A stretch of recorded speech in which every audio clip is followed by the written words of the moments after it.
I personally believe that if the powers that be would have structured like a wall to prevent students from seeing over the graveyard, I think it would actually help a lot.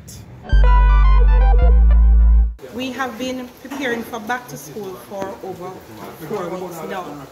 As soon as school ended, we got into gear because we are hoping that we would move up the Goshen Early Childhood Institute. The community has been craving for this school to be transferred to this location.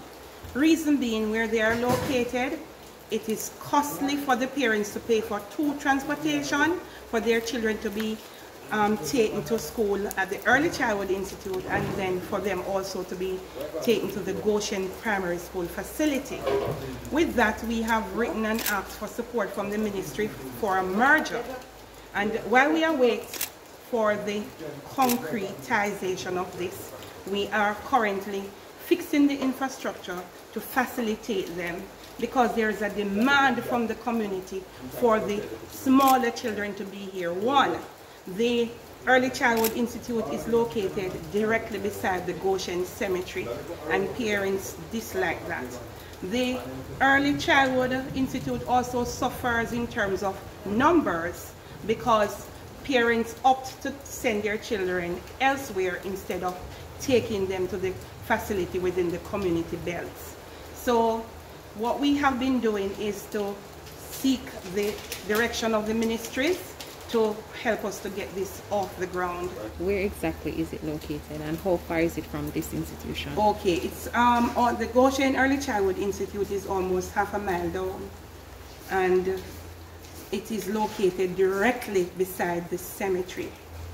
And the area also floods when it rains, and it is not during the major development area of the community, and with that, the parents would have to pay for 2 transportation, because we have 2 opening hours. One opens we open at 7:55 in the mornings, and the early childhood at 8:30. So for commuting, because where it's located, the road is also dangerous. For commuting, the children can't walk by themselves. If they were all here, the older sibling could help to guide the smaller ones. And then when 2 schools are merged, the assets can be shared and build the potential of the existing institution. About how long have you been lobbying for this merge? The lobby for this started 2019, officially 2020. And we have gotten some response in terms of checking on infrastructure and feedback in terms of what we're to do. And so we are awaiting the final thing on paper. And the parents are very persistent. They come here every day. I wish I could videotape the activity. They come here every day and appeal, "Miss, can't you have the school here?"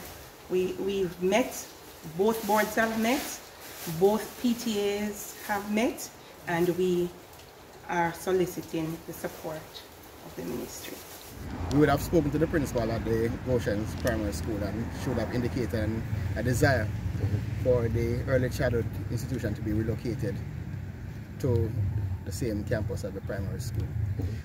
One of the complaints would have been, as said, the distance from the main community, and also its location to the cemetery, which is next door to it. Now that we're on the location, can you share some light on?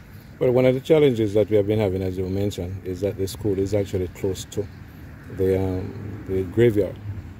And because of that, there has been hesitation from parents in not wanting to send their children here.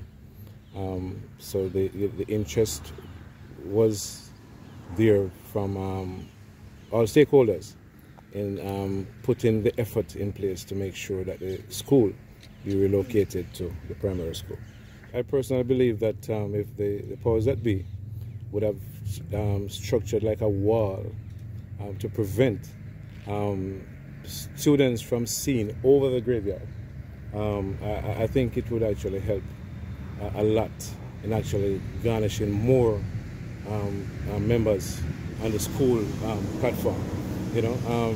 But it is what it is. It has never been done, and we are now at the point where we have decided to move it from here to there.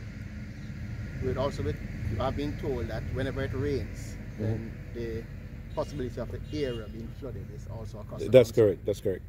Because this ground is actually supposed to be a shelter, and because of what is happening with the saturation when it falls and when it rains, then we have to move, or suggested that this area been taken off that shelter platform, because it wouldn't make sense that you move people here and you still have a problem in flooding or with flooding when it rains.